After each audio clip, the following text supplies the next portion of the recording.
प्रणाम भैया। हम गायक जेके दिलदार एगो हमारे गाना लख झिझिया घुमावल छोड़ देनी दैनी के टकला से रोल के बहुत प्यार दुलार मिलल। आशा ना के पूरा विश्वास बा कि ये भी गाना के प्यार दुलार मिली। सब जबरदस्त बा, भोजपुरी सॉन्ग बा, एकदम सुने सुने के बाद सैया मारे स्टेज पर सुता के पूरा विश्वास था भैया कि गाना के प्यार दुलार जरूर मिली। ये हमारे भैया ओम म्यूजिक के डायरेक्टर कुमार शिवम जी हैं। हमारे दोस्त नीरज निगम जी ये कभी गाना गाइले, यहाँ गाना बनाइले। बहुत अच्छा स्टूडियो है भैया, आप सब भी आए और अच्छा से गाना यहाँ से रिकॉर्डिंग कराएं। पूरा समझा गवाइले। प्रणाम भैया। चलिए भैया लगन ऐसा ही है, मतलब कि सिंगर जेके दिलदार जौन की मार्केट में नया नया लॉन्च होता नहीं, थोड़ा रोगल में प्यार दुलार दी लगन की आगे बढ़स। नमस्कार।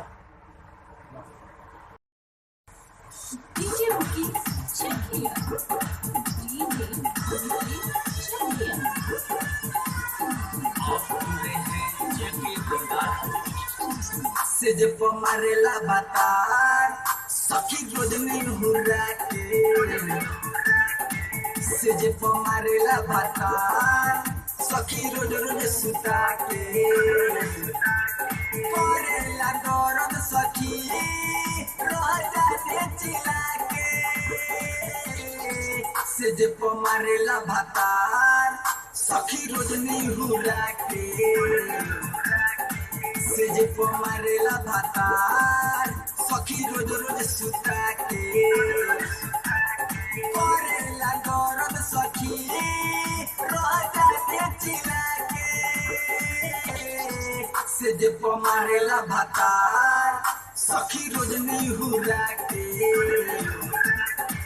से जब मारेला भातार सखी रोज रोज सुता के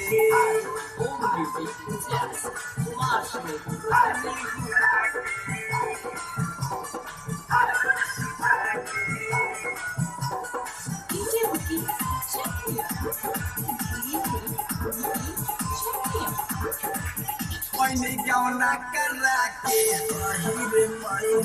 उपजिया के हम कैसे बताई सखी लहंगा उठा के मैंने गौना करा के उपजिया के हम कैसे बताई सखी लहंगा उठा के तुर दे सारा बदन रख दिया कुत्ता के से जब मारेला भतार रह जानी चिल्ला के से जब मारेला भतार सखी रोज रोज सुता के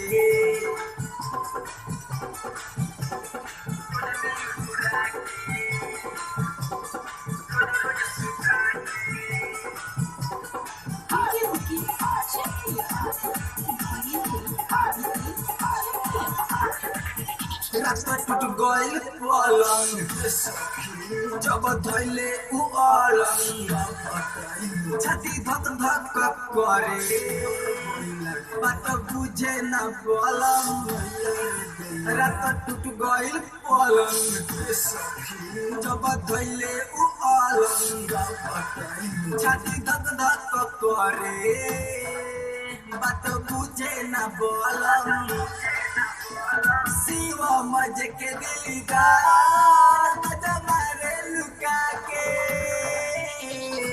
से जब मारेला बतार सखी रोज निहुरा के से जब मारेला बतार सखी रोज रोज सुता के करेला दर्द सखी रोजा दे चिल्ला के से जब मारेला भातार सखी रोज निहुरा के